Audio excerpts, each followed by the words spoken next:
Hello, welcome to the Bad Vibes Club podcast. This is me, Matty, Big M. No one calls me that. This is just a quick one because Beth's going to do the introduction proper. But I just wanted to say that this is the last podcast for a while. I haven't got any more in the bank, and we have done the ones that we're doing for this kind of program, this bit of the funded program. And just wanted to say thanks. Just wanted to say thanks to all the interviewees. You were all brilliant people to talk to, and I've learnt so much. And thanks to everyone who's got in touch and been so kind about the podcast. It's like, yeah, I've had kind of overwhelming response. So I just wanted to say thank you. And at the moment, we're still running our events at Flat Time House. Check their website or our website, badvibesclub.co.uk, for all the details. Hope to see you at one of those events. And otherwise, yeah, you'll know when we've got a new podcast because it'll appear in your feed and in your ears. Okay, over to Beth, who's interviewing Chloe Cooper.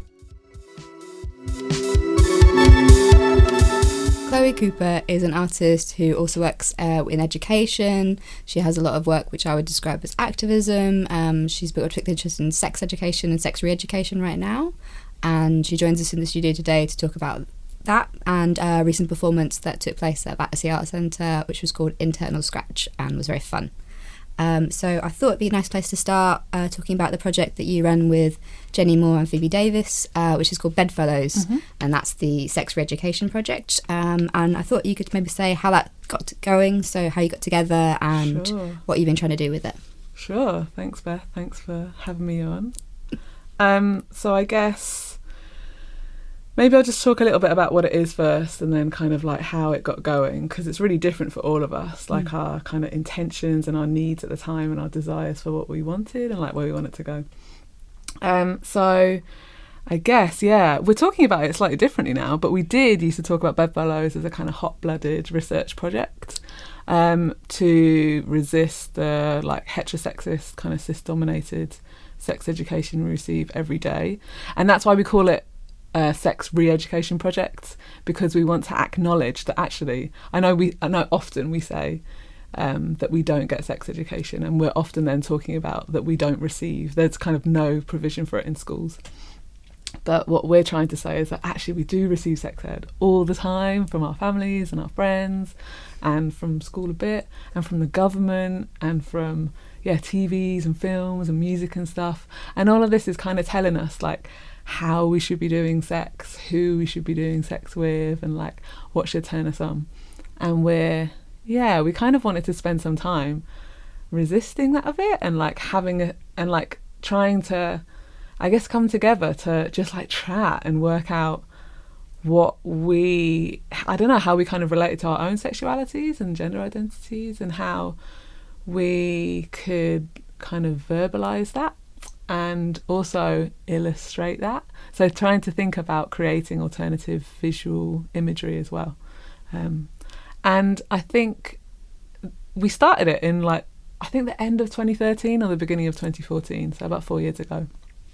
And for me, it was very much, I kind of had this moment where I was like, something needs to happen. And I work at the British Museum, and I work in lots of different museums and galleries as an artist and as an educator. And there was an exhibition of Japanese shunga, which is literally translated as spring pictures, I think. And it's erotic imagery, and the springness is about these kind of like awakened kind of senses and feelings and engorged kind of parts of bodies. And they were mostly woodblock prints that were made for about 300 years, from 1600s to like 18 something, during the Edo period. And this exhibition seemed like a great idea to be able to talk to the young people that do visit the British Museum as part of secondary school visits about erotic imagery and about pornography, because we know that whenever we want to know anything, we Google it, right? And it makes total sense that as a person who wants to know about sex, like, I Google it, and as a person who wants to know about like how to do sex and stuff, I watch pornography. And we know that young people do as well, and we know that old people do, and we know that all people do. We do believe that sex education is lifelong and it's complicated. But this exhibition, this shunga exhibition at the British Museum, was closed to anybody under 16, so you weren't able to go and see it. And I'm sure the museum obviously has the right to decide who is and who is not allowed in its exhibitions. I'm sure there was a lot of, like legal kind of wranglings and stuff, and maybe that decision was made in maybe they didn't want to do that, but they had to in the end. But it just made me realise, as an artist working in these contexts, that I've got a political, I don't know if it's a responsibility, but like I make political work, and that's something that's really important in my life. And that actually, like, I do not need to be in those museums talking about Picasso or whatever, or like being like, look, here's how you draw circles and stuff, even though that stuff's really important. But actually other artists can do that so much better, because I'm not that good at drawing and I don't really know that much about art history. So actually I may as well talk about stuff that excites me, and I may as well, I guess, like, not even just talk about it, but kind of like bring in my skills of opening up conversations, or like trying to come up with like engagement strategies around things that are tricky to talk about, like namely sexual politics and sex. Yeah. So how did you, when you met with Jenny and Phoebe, was the idea that you had this kind of, you'd write a manifesto together, or you had this idea that you wanted to go and talk particularly to young people to start with? How did that kind of come together? Yeah, I mean, and it's because, and we were at an opening, and Phoebe was there and Jenny was there and I was there. And I think, like, Phoebe was saying, she was saying this thing about seeing somebody watch, like, she was in a pub and somebody was watching pornography on their phone, and, like, the way that it made her feel. And then I was, like, talking about this at the British Museum, and then Jenny was talking about how she felt as well. And Jenny says this great stuff about, like, we were fucked off, we wanted to fuck things up, and we want to fuck better. It's just, like, so wicked. And about, like, being tired and angry about... Actually, Jenny wrote this on behalf of Bedfellows for this interview we're doing, but I think it sums up, tired and angry about how little agency we felt over our bodies, our sex, our relationships, and like our world, and that we wanted to understand it better. And I think that it is really, we were all coming from different perspectives, and we were all bringing our kind of different experiences as well. And so, yeah, I think we like immediately understood that we're all like 30 years old, so sex ed can't only be for young people. So I don't think that was our initial aim. It could have been, I've kind of forgotten now. But yeah, we wrote a huge manifesto after a while, because that seemed really important to be able to tell people what we were doing. And actually it wasn't about telling people what we were doing, it was about it was like our demands, basically.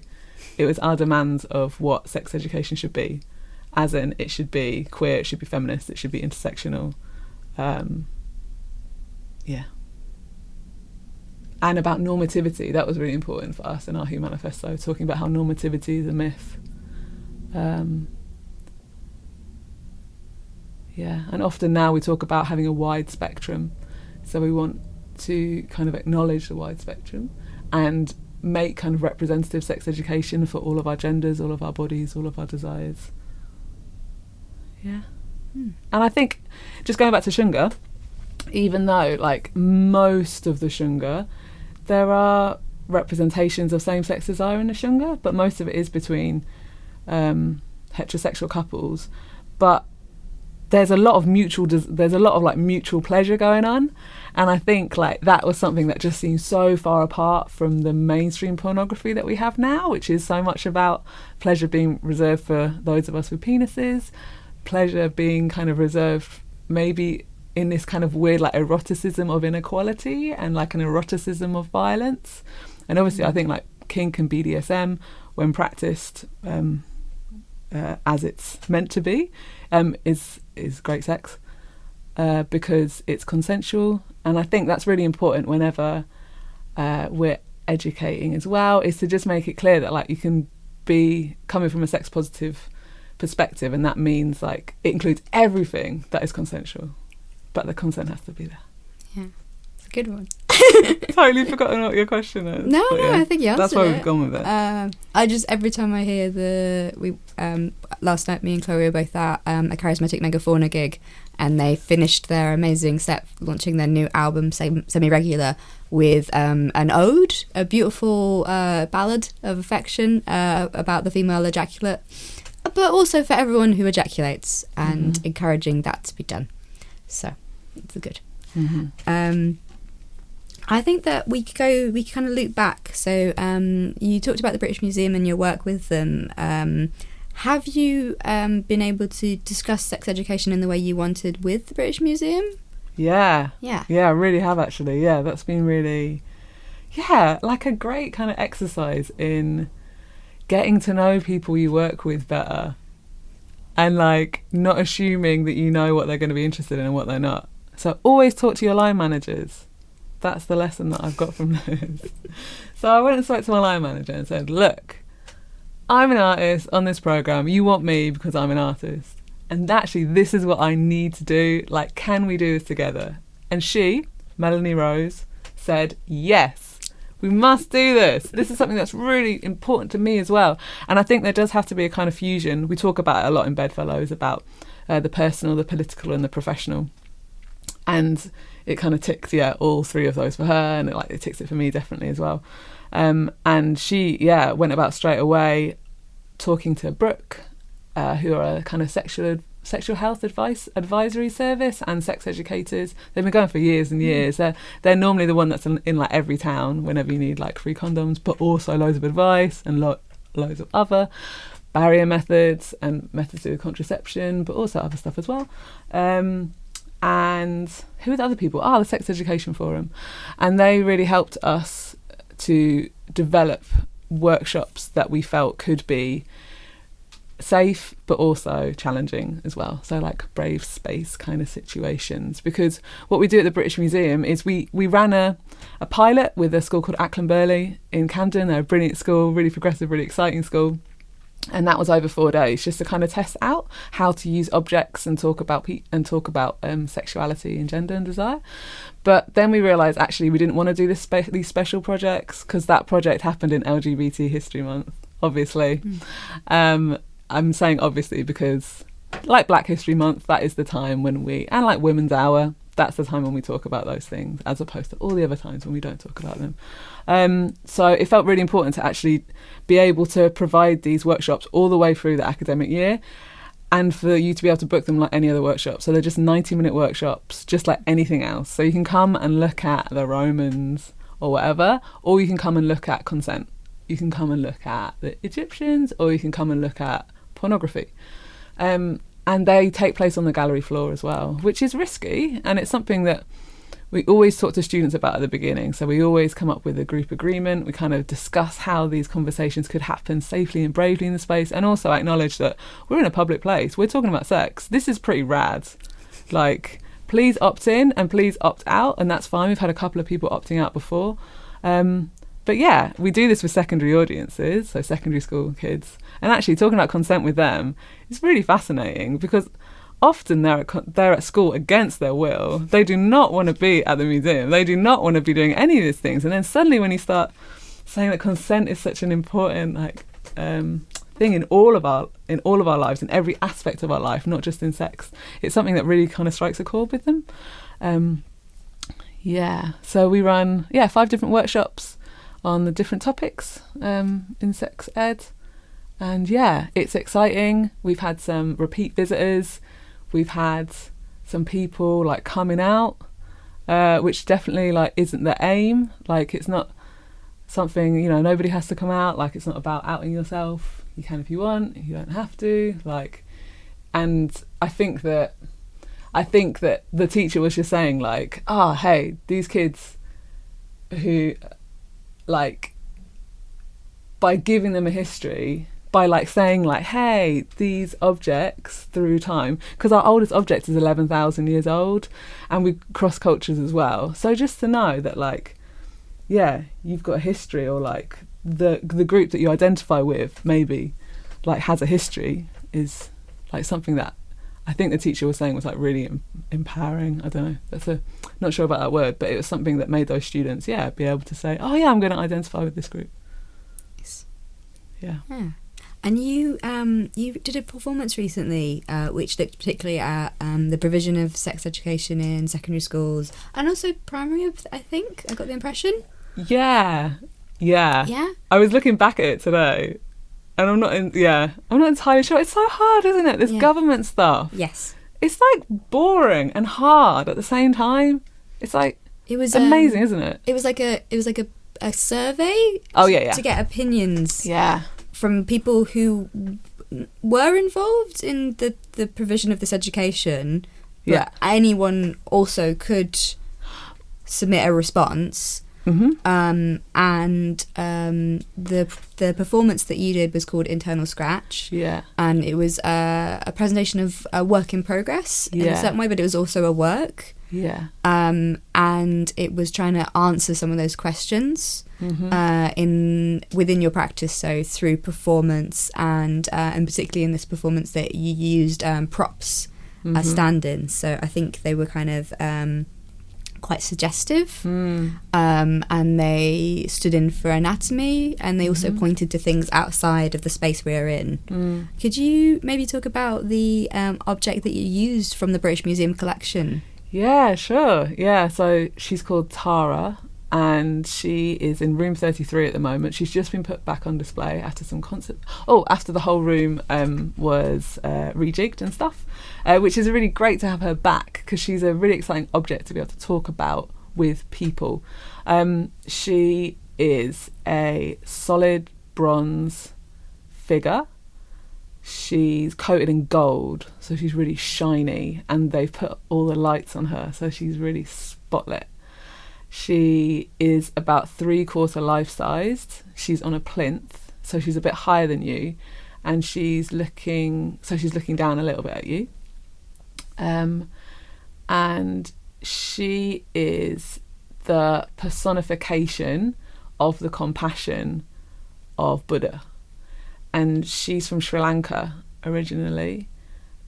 She was made 1,200 years ago, and she's a kind of nice representation of that country's kind of relationship to religion, or I guess how, like, she used to be a Hindu mother goddess, but then she was kind of like, kind of became part of Buddhist kind of visual traditions, or not visual traditions, but traditions, and like in this role of personifying Buddha.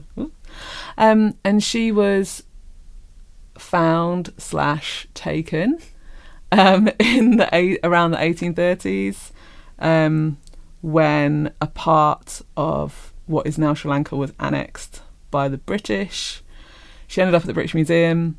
She was immediately placed in the secretum, which is the secret erotic cupboard in the British Museum, because there was no way she was allowed out on the floor, because she was way too erotic, because she's gold and shiny, and she's, I guess, you can see her breasts. She's got breasts. She hasn't got any clothes on top of them. She's,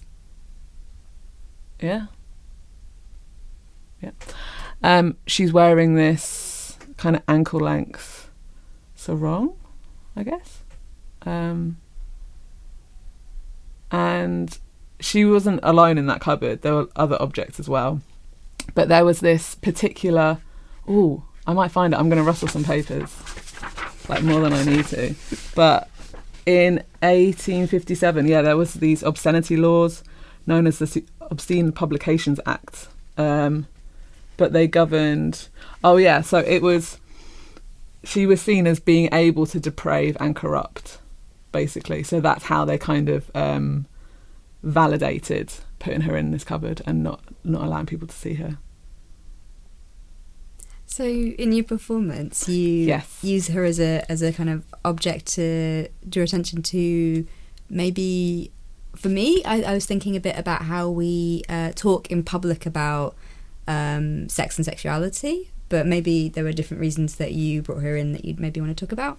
Yeah, I mean, specifically, I think it's interesting this, because she's from this religious tradition, I'm just reading this bit, that has no difficulty in combining divinity and sensuality. And I think that's definitely, I think, like, myself coming from like a Christian tradition, I guess, like a kind of C of E kind of background, but that very much not being my relationship with religion, like thinking that I definitely had this idea that sex is like a bad, sinful thing outside of marriage, outside of God's union kind of thing. But in the performance, So I was at the British Museum, and me and my line manager and some other artists were looking at Tara, and we were talking about how we could kind of talk about her with students. And this visitor, he had a rucksack on, and he came up to Tara and he tweaked her nipple, which is like, well, yeah, which is what it is. I mean, it's obviously like really disrespectful and really annoying. So I kind of wanted to I just thought like, oh my god, that's amazing, isn't it? What, like, I can't really actually, yeah, and I can't actually articulate how that makes me feel. So I thought I'll use it in a performance, because I mean, obviously at the time we were like, don't do that, but then kind of, I guess, like Ellie Sikorsky does this great work called Comebacks I Thought of Later, and it is that thing of like, god, that was like a learning moment, and yet I failed to teach, to like, you know, to engage you in a learning moment, visitor. I just let you do that, and then I just chastised you. So I thought, let's bring it into the performance, and I wanted to use that situation as a way to illustrate question 3 from the consultation about sex and relationships education in schools. And question 3 was about online relationships. And it seems really clear that there's a bit of a moral panic, in my opinion, around what's happening online, when actually, like, it's the same as what's happening offline. And I think I just kind of wanted to draw parallels between those two things, because I think that, yeah, there's the same level of damaging violent relationships offline as there is online. And I'm not saying that like there's a hierarchy and that one is less damaging than the other. I'm just saying that what I wanted to do here was to say, wow, there's new technology, there's like a new future, but things haven't changed. Maybe I could read out a bit. I've got a bit of the script. It might help.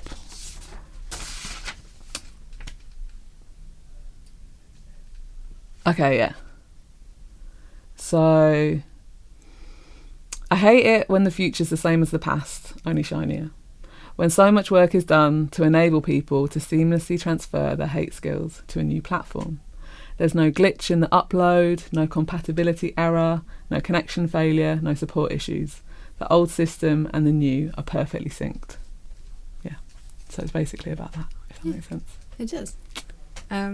Also, there's that, during Internal Scratch, there was also an interaction with a pencil as what I would consider a potentially phallic object, which was something that we did to ourselves. I think that's a really strange way to explain it. But the objects that you brought in were, you referred to an object within the British Museum and you brought it to us, and that made a lot of sense with the conversation around the online, things that we could refer to, things that we can Google if we don't know what something looks like. The pencil was more of a kind of physical experience, and it's a kind of it was reminiscent very much for me of when I did sex education. It was called sex education and not relationship and sex education. Yeah. And it was not about relationships, it was about putting condoms on things.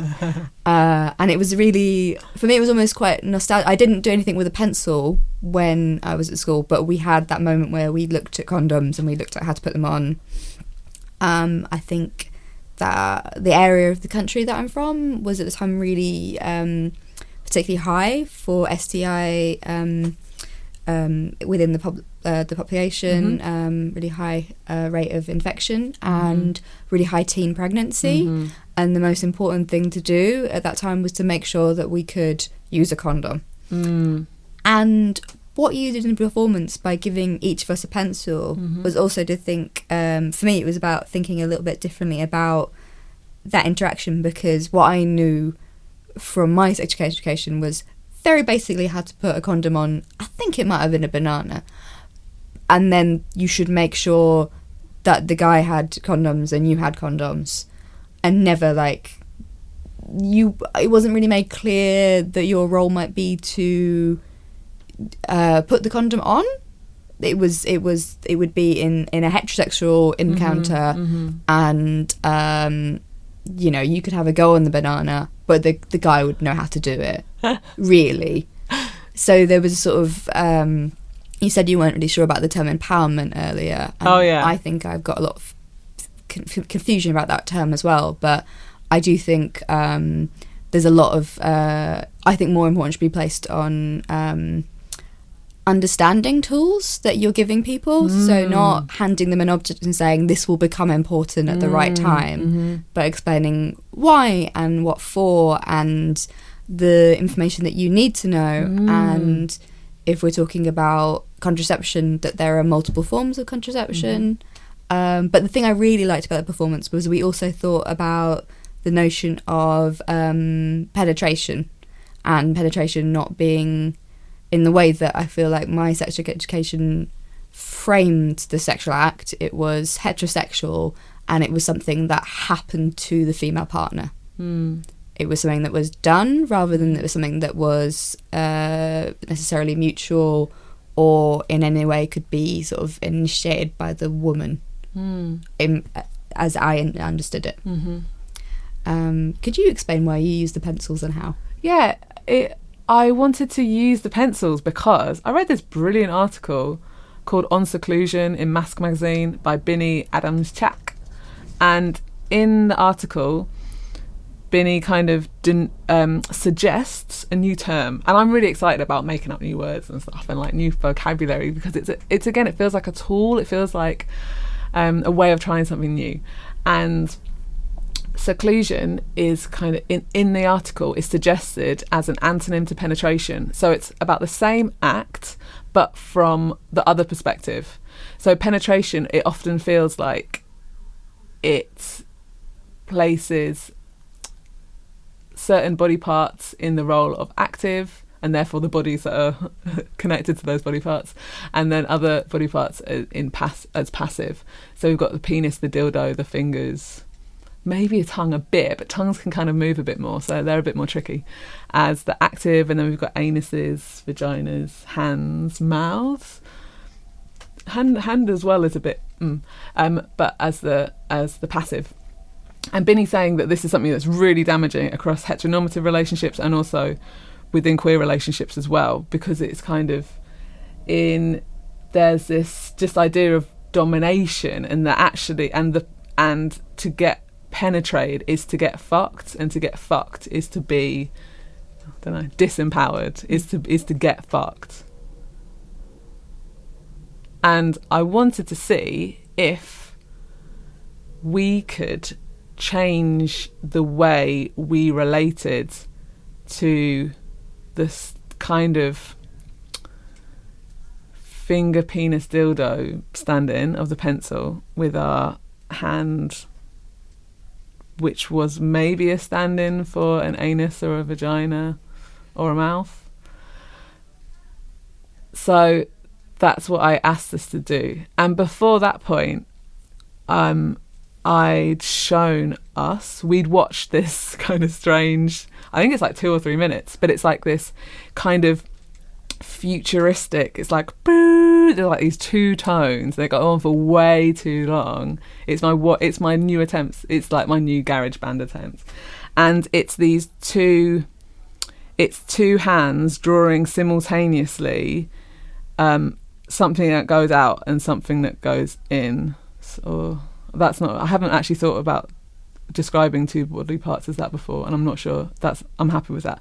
But maybe you can help me, Beth, because you were there as well. You might be able to think of a way to kind of like say what it was. For me, they like intersected as well. Yeah, there was an overlap, which got me thinking about things like you say, going in and out. But it wasn't necessarily that they went in and out. They were more like sound waves kind of crossing over each other.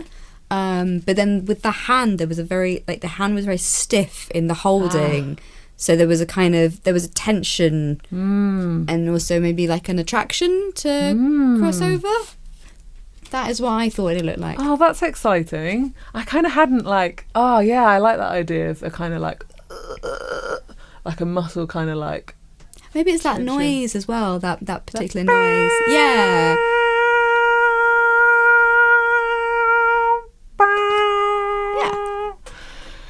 What did that make you tense? I think it made me think that the action was tense because it was happening within that space, and it's a noise that kind of alerts. It was a kind of, rather than a kind of calming or passive noise. Yeah, I see. And both hands were in motion, so there was two active parts. Yes. And they were kind of, and not one part was defined by the other. It was like they were kind of simultaneously kind of creating each other. That was the kind of hope.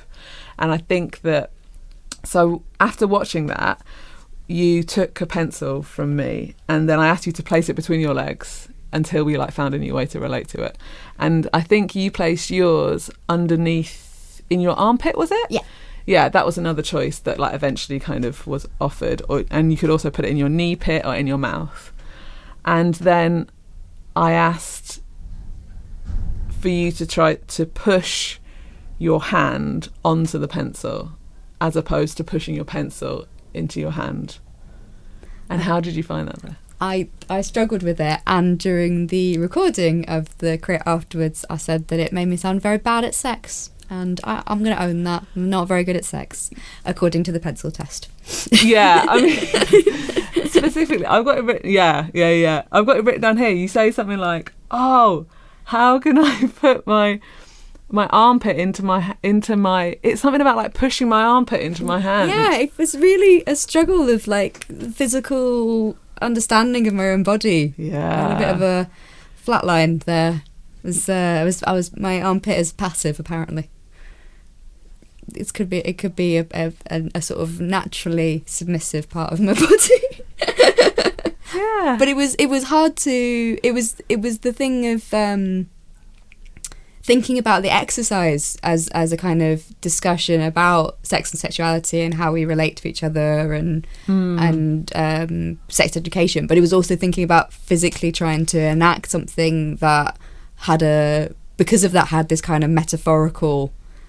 So we were a little bit giddy. We were finding it funny because we were, we literally said, should it be rubber end up with the pencil? Oh, yeah. Because I did mine spiky end first, and I was like, this is going to be painful. And then you were like, no, rubber end. And there was that kind of, through that whole performance, because there were 3 or 4 objects that we kind of interacted with or you presented to us. And in each of them, there was an element where there was a euphemism. Or it was a stand-in, as you say, for these phallic objects. So I think I think different people would interpret it differently and feel differently about it, but there was an element where we were being asked to sort of be, at least in some way, publicly acknowledging of our position sexually, or how we understand or what we know about sex, which is always, I think, quite a vulnerable position to put people in the way that I think there's a lot of again, I'm thinking about schools because that was my experience with sex education, but there was a need to sort of suggest that you already knew. When you by the time you received the sex education, you needed to be like, of course I already know, so I don't need to watch this film. And then also a kind of pressure on, particularly I think, people who identified as women or young girls to also say that they hadn't had you were supposed to know everything about it but not have had it. I think that was the kind of peer pressure within the group I was part of. And that sort of followed me through as well, through different years. So I remember even at university, someone telling me that maybe I was hanging out with too many guys. Not even necessarily in a kind of, I was dating people, but there was a sort of impression I got that, people will think things about you. And I felt like it came from that moment of being 15 or 16 and needing to know so much and put on this front like we were completely capable, but haven't not had it because you didn't want to be seen as something like a slut. So thinking about the pencil and what we needed to demonstrate about how we understood the setup, we needed to understand that it was about penetration and what the pencil stood for, while also maintaining that it was an innocent act that we were engaging in, because we were in an education situation. Yeah, I don't know. I'm just writing innocence down because, that makes me query that approach. Yeah? Yeah. Because I know that we spoke quite a lot about like awkward. some of the questions in the kind of feedback bit afterwards were about like, oh, did you want us to feel awkward? Yeah. And I remember not really being able to answer that very well because, actually, yeah. I remember somebody else said, because it's this whole like suggestive thing, and that's so weird. Like, I would never do that in a sex education setting. Yeah. Because it's about being explicit, and that's the point. And so I kind of didn't like that I'd done that in my practice. Like, I didn't like that I'd kind of beaten around the bush. Because, but it's tricky because that whole stuff at Battersea Arts Centre was about me trying to change or shift the focus of my practice away from being quite literal and kind of giving people a lesson on what the world could be like to trying to become more poetic or trying to kind of carve gaps where affect can grow and trying to practice this term that I've coined, which I'm sure someone else has before, but it struck a chord with me for some reason, but responsible abstraction. So this idea of not being so literal, of not just of like trying to diversify the vibes that I can evoke so that people can do their own learning that's important to them at that time in their minds, as opposed to just letting them know where I'm at. I'm not keen on innocence. No. Why not? What do you think? Can you tell me a bit more about how you relate to innocence? I guess innocence for me is... I guess I think a lot about the notion of sex positivity as something that I found out about maybe at a stage later than it would have been incredibly helpful. I find it a little bit strange to sort of think retrospectively, you shouldn't have too many regrets about these things. You come to ideas sometimes just because you join a community where that's a norm and before it wasn't. But I think as an experience of growing up as a young person in this country with the sex education that was set up at the time, and also kind of, as you discussed earlier, like the other ways where we find out about sex, there was a notion that you should have an innocence where you were protected from seeing sex. So there's a watershed, there are things that are appropriate for children, but then there are loads of issues around that, like I remember I have this really strong memory when I was about 16 thinking that it was ridiculous that the age of consent was 16, because of course I knew what I wanted by then. I was 16, I knew everything. So why wasn't it 14? Why wasn't it 15? And then I remember a point when I was about 19, realising that it's 16 to protect people, potentially. Like that's a way you can think about that law. It's designed to protect people who aren't ready yet, or people who might be coerced, or to kind of just set a legal limit. And it's about the whole public. It's the whole of the country, and it's not about you as an individual. And, I didn't know everything when I was 16, and I wasn't sex positive, and I didn't understand so much about consent and a lot of the things that I think are really important in discussing sex in terms of relationships that just I felt was missing, and I didn't get from other sources like TV and media. And it's so important. I think for me, when I was that age, it was so important for me to be part of a peer group, and I've always been quite awkward. I've not been someone that necessarily has to do everything like everyone else, but I was one of those people who was like alternative, so I did everything like the alternative people. And a part of that was still having awful relationships with people where it was about not understanding what consent was, or supportive relationships, or the role of the woman in a heteronormative relationship being anything but passive. And I think that for me is kind of bundled up in that idea of innocence. It's the idea that there's an element of protecting people, there's an element of kind of ignoring or removing the sexual, because there's this safe space where sex doesn't exist in an ideal world.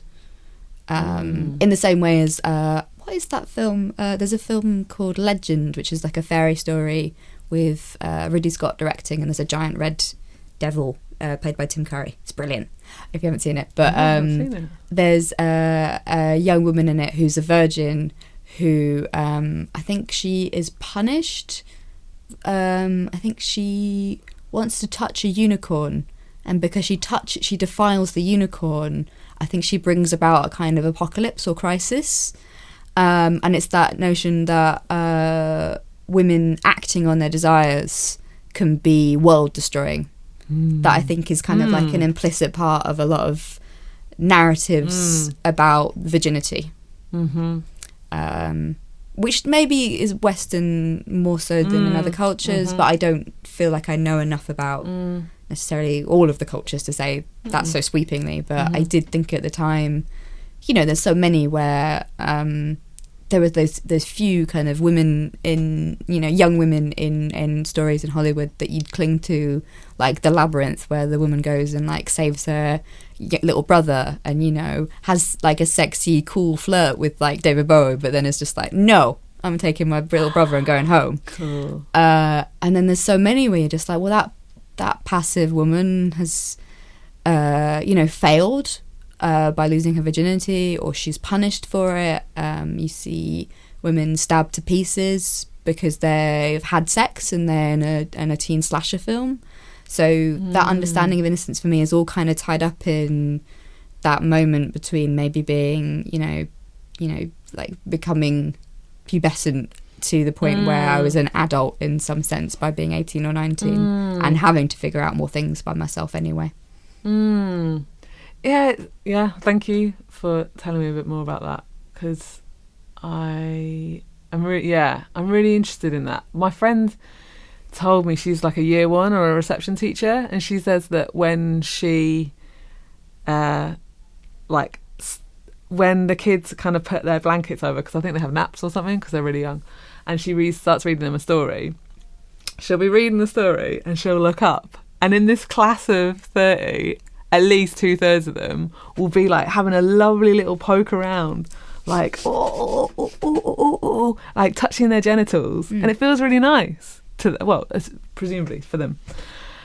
And at that moment that will be the moment where she'll say, oh, okay, everyone, I can see that people are touching their, well, I don't know exactly what she says, but I think the kind of lesson is, okay, you're touching yourself in that area of your body. It feels nice, but in our society, we don't do that in public necessarily unless we made a decision to do. I don't know. See, I'm trying to complicate it, but I'm sure she probably isn't able to do that in the setting that she's working, maybe.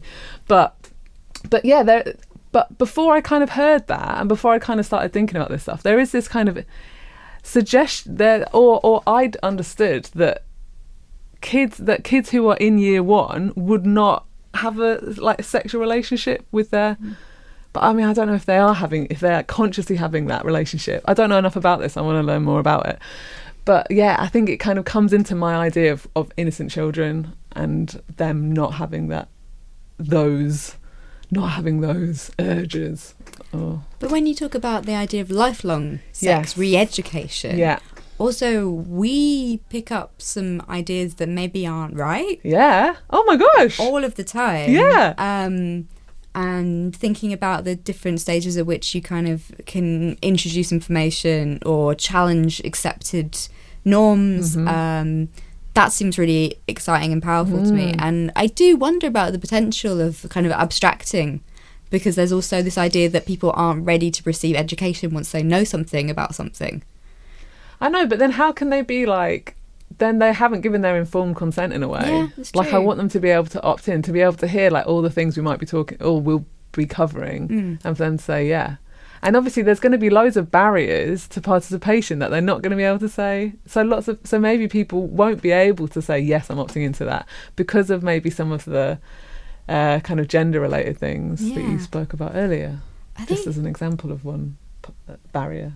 But I'm really excited by the potential of education taking different forms that maybe in some senses, because your practice crosses working explicitly as an educator, but also as an artist. And with the Bedfellows, I think there was a really great combination of making materials, being people yourselves that were questioning at a stage where maybe the assumption is that you would know. Yeah. So questioning at later stages, you become role models in that sense of the idea that you can re-educate yourself, or just increase the amount of education. But I wonder about this potential around abstraction, because as an artist you have a performance practice, and the thing about scripts and scripting, I think, is very powerful because you have something you want to say. You have a voice when you perform that can be very funny and charming and thought-provoking, can kind of challenge. So I feel like the things that I saw kind of seeded in Internal Scratch, even if there's a kind of complication around using stand-ins and this abstraction, the notion of responsible abstraction is that we also go, well, we do know what we're talking about. I'm trying to work out how, because it feels like it was quite useful for me, because it made me, who often will just sort of, I don't necessarily like to assume that I know.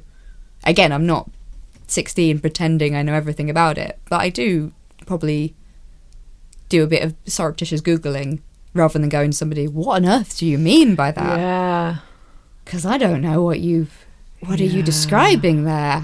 What do those letters stand for? One of my favourite memes at the moment is I'm really into BDSM and it's beautiful dogs surrounding me. Oh yeah. And I'm like, I love that so much. Also, I think at one stage someone invited me to be part of something like a feminist group they'd kind of imagined, which was about women performing BDSM to make money for their creative practice. And I was like, I'm not interested in it. And I think BDSM, in a lot of ways, I think there was a conflation between the notion of sex work and BDSM, and BDSM is practiced by people who, mutually enjoy that, and the idea that necessarily because there are groups of people who might want to pay money for it, that they can be, taken advantage of. And I was like, there's lots of levels there where I don't think this would be a project I'd want to be part of. And for me, saying that, I think the perception was that I was very prudish because I didn't want to participate in a project that was very, it was so funny how we were going to make money. And I was like, well, I think people's sexual preferences and sex work and things like that are actually very complicated, and I don't think that I've got a particular interest in BDSM, but also I kind of am confused about the objectives of the project and kind of a rich understanding of sexuality and relationships. So that conflict there was kind of confusing. That's not a good question, but well, it's a start. It's a start of saying lots of different things. Yeah, I mean, I was so blown away by the efforts of the Women's March that we both attended on the 8th, on International Women's Day. The strike. The women's strike, not the march, yeah. But we did march a little bit. Yeah, true. We did. And the integration of intersectionality. So saying that if it's not a women's strike that is anti-racist, it's not worth doing. The integration of trans issues. So if it's not if there's no trans liberation, there's no feminist liberation. And the integration of the sex workers march on the same day as the strike. There were lots and lots of ways in which I felt like I was proud to be, to attend that event and to tell people about it and to try and take on some of the challenges that were proffered by the group that organised it, about things you could do in your daily life just by sharing that information and saying why you wanted to be involved in it. And it made me think a lot about how there's a section in my life where I feel like people really engage with those ideas and maybe want to have conversations with them about them, and maybe don't agree with every part of that, but would, find the whole thing really interesting, and people who don't want to talk about it and that's not part of their lives and they don't know anyone, say for example, that's trans or has a feminist migrant issue because, you know, they're struggling with their ability to stay in this country or their ability to find, you know, paid properly for the work that they're doing. It all feels very knotted together for me as all feminist issues and all about relationships. And, you know, sex education being about the fact that there are different sexualities and approaches to gender. And for other people, I think that there's a very narrow understanding of what needs to be told to children in schools, and that's the end. Which is why I found the idea of using a performance, and particularly a performance which was unfinished, to talk about a government survey really engaging. Yeah, I think what's that thing that people say about, like, oh, you think it's a choice to engage in politics if, like, you intersect with all these privileges, and, like, that's how it could ever be a choice to you. Because if you're not the most privileged person, then actually, like, you have no choice but to engage in politics, because politics is going to engage with you in, like, in not a great way, in not a way that's going to be pleasurable for you. I think that in terms of, there's so much stuff to say. Oh my God. Yes, I think I should have been writing things down when I was listening to you then. I think we do... I'm just going to say loads of little things. I think, we do definitely place a lot of value that kind of goes unspoken and is assumed on people's preferences and sexual preferences. I'm trying to make some work about that at the moment, about, like, menus and food and stuff, because I think, like, I just want to kind of try and draw some parallels. I think that in terms of intersectional liberation, that's absolutely necessary. And I think I totally agree. I think Women's Strike articulated that really well. I think that there's a show opening tomorrow at which is tomorrow being the 20th of April at Enclave, by artworks made by sex workers. I'm gonna go. I'm excited to see it.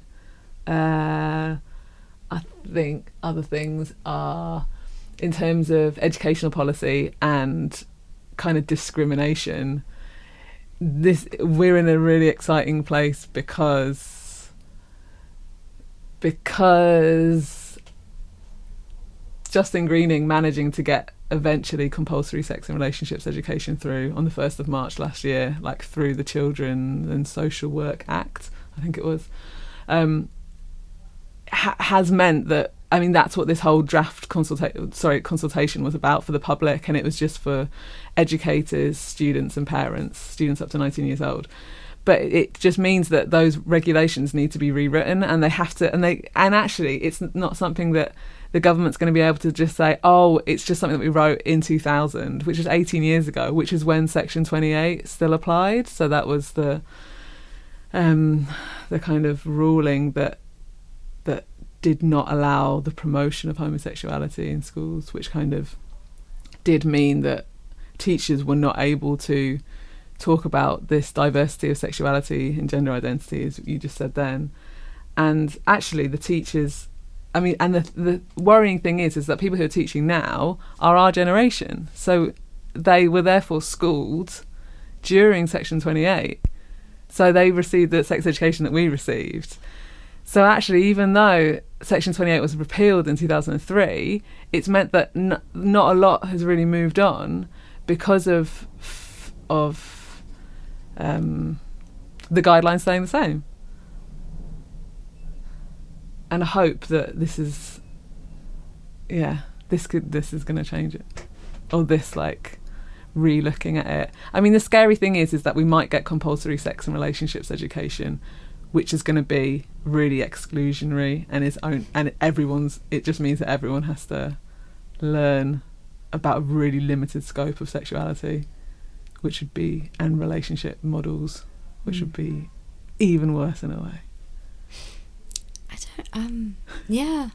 It's interesting when you say models, because I do think one really important thing that I think filling in that form after going to your performance and thinking about the questions, and also seeing that one thing I think is really interesting is that I didn't realise there was this big community that forms around completing these government consultations that kind of give you text that has been developed by people who've been involved that you can paste in and amend to what you think. That was really important for me, because it meant that although I'd spent, you know, an afternoon with you thinking about it, I had less information than, say, someone who was teaching or who had spent a lot of time campaigning or and engaged with that way. And I felt like actually it made it possible for me to articulate through the text that they had written things that I thought were important as well, or in addition to, or instead of. It gave me something, because I think those kind of portals, those big boxes where you have a word count limit, they feel,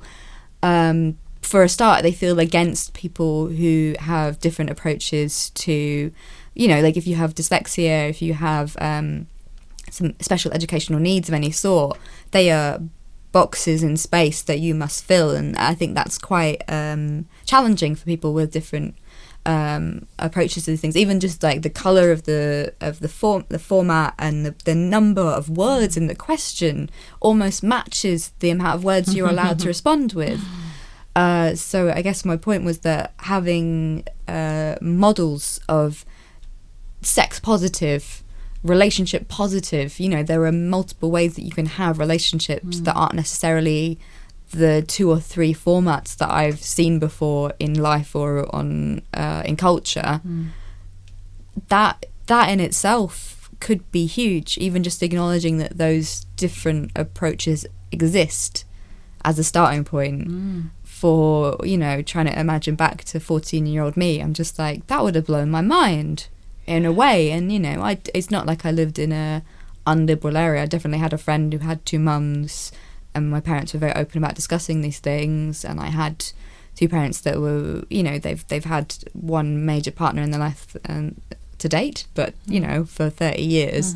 And they never got married, so I had an instant kind of understanding that I was different to what I was being told was C of E correct, because the technical term for a child born out of wedlock is a bastard. So, you know, you start to see small holes in what's happening because you see lived experience versus the ideal model.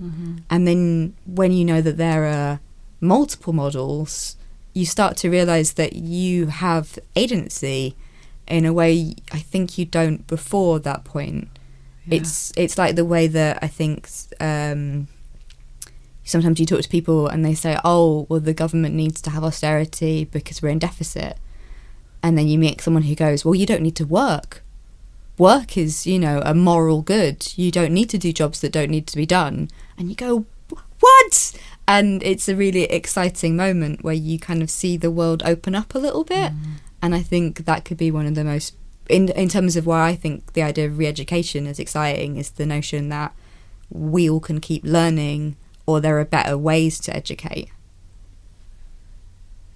So is it cool to hear that you say it's an exciting moment for this? Because I feel like you're much better informed about it. Yeah. I mean, yeah, potentially. Or otherwise, no. Yeah, I mean, all that relationship modelling, that's all stuff that should be included in the primary relationships curriculum. Because that's what lots of the kind of personal, social, health and economic education, what the curriculum is talking about, is learning about how to relate to other people. Yeah. And it's just about that. It's just about that. These are the ways. It's about that, getting that diversity in. And there's so many implicit rules, I think, even around like how you must present yourself, that are part of primary through to secondary education, about how you must perform the gender identity, within gender identity, what the rules are, and they are there's a million implicit rules, and often you only learn them when you break them.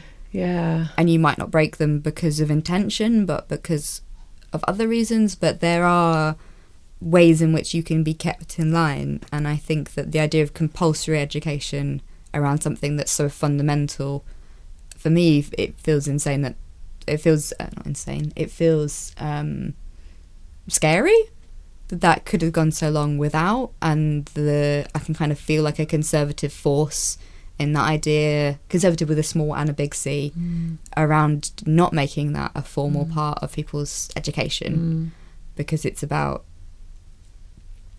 trying to maintain the notion that there is a way of doing it, and it has this authority behind it because it is the way.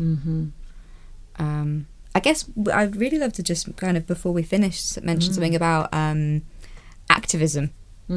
Because I would say that within your practice, and particularly maybe with Bedfellows, but also with your own practice, there's an engagement with the idea of art as activism in some ways. I don't know if you want to term it in that way. Yeah. I think I really welcomed your question on that, because from a kind of personal satisfaction point, I've realised that I get a lot out of contributing to wider discussions, contributing to campaigns, contributing to social justice movements through my work.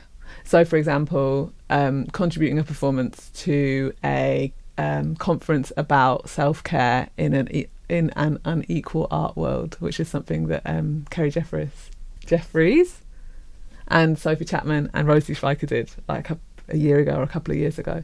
But just like being able to contribute through, being able to make, I guess like just making it for a reason. I mean, that's the stuff at Battersea. I mean, an internal scratch is when you just get a chance to practice, to just like try out some work just with people that you invite, as opposed to a scratch night, which is for the public.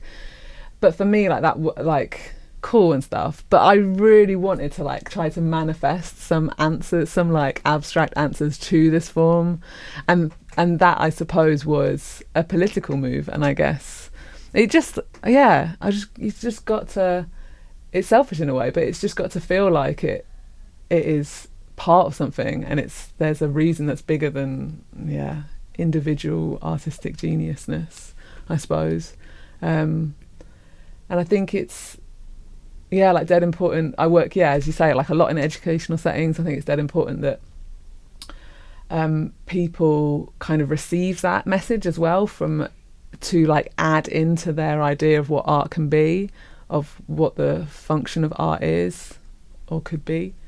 To diversify that a bit more, and like every time I make a piece of work, I think sometimes it's like a little bit easier to do than others, but I think I'm trying to make more of a conscious effort to do this now. But I am trying to, actually I always do this, but like try to engage with like the power dynamics or the hierarchies that are going on in that place, or with the people who've invited me, to kind of not make a change, because I think activism isn't like that. You don't just do one performance and things change.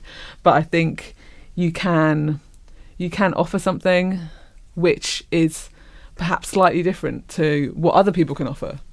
And I think I've got quite a loud voice as a white middle class, able-bodied, cisgendered woman working in museums and galleries, and I want to on like 0 hours contracts, which is like the dodgy kind of precarious bit, so they can definitely terminate those at any point. But I do think that I want to acknowledge that and to use it. Great. Should we end there? I think maybe we should. Yeah, we're going to change, not the world, but we've changed something. Maybe changed, offered, seeded. Seeded, unsettled, wiggled. Do you like seeded? Because it might grow. I'm not sure it'll grow. I think people forget like the day after, and that's fine. Or like maybe even like after, like a minute after. But I don't know, but it's just that opportunity to like shuffle things. Maybe it's that. And maybe that opportunity to shuffle does only exist like whilst it's going. Yeah. And maybe there isn't like that much of a shadow or like an after image. But then we use Google. I always think that, like, the next day I'll be like, what was that word that I didn't understand or what was that thing that someone said, and I will look it up and be like, was that a thing? And that means that there's some porousness to information. You can shut yourself off to loads of things, but if there's something that's been introduced that kind of stays, it kind of wiggles in your mind. There's like this thing that you're like, did someone say, you know, like when I looked up LGBTQI plus, and I was like, what does the plus stand for? I need to know. And it was just that thing where it was like, it was almost what I'd seen before, and I feel like as I've understood more about sexuality, I've increased the number of letters that I recognise on that list. And then I was like, and a plus?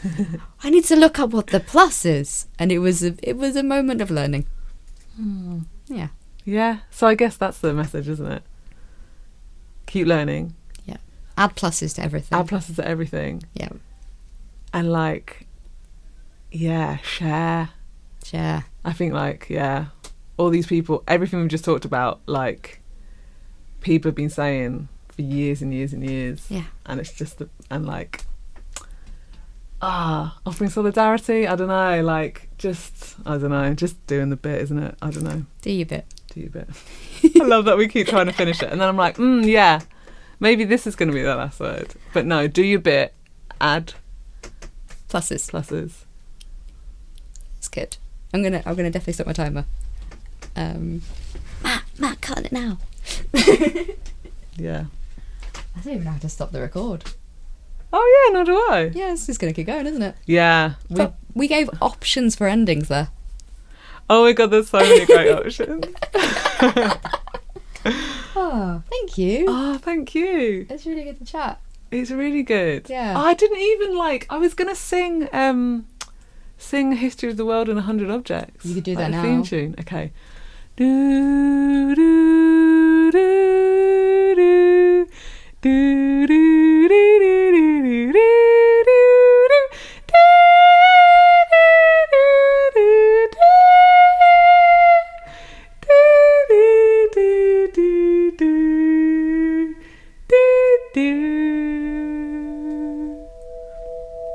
It should be our jingle.